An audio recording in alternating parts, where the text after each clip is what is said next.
আমার বলবো না তো কি বলবো?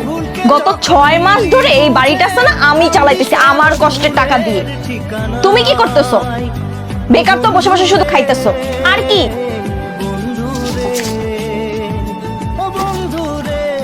আমার কাছে একটা টাকাও নাই, যাও এখান থেকে, বারবার খুঁজো না।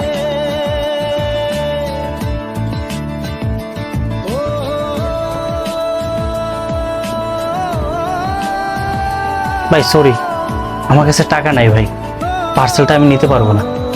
ভাই যদি টাকা না থাকে তাহলে অর্ডার করেন কেন? অর্ডার না করলেই পারেন।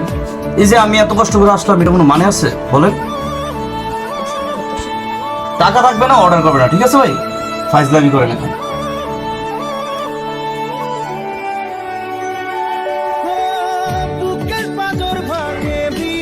শোনো, আমার ভাইয়ের কিন্তু বিয়ে সামনের সপ্তাহে, আমরা কিন্তু যাচ্ছি।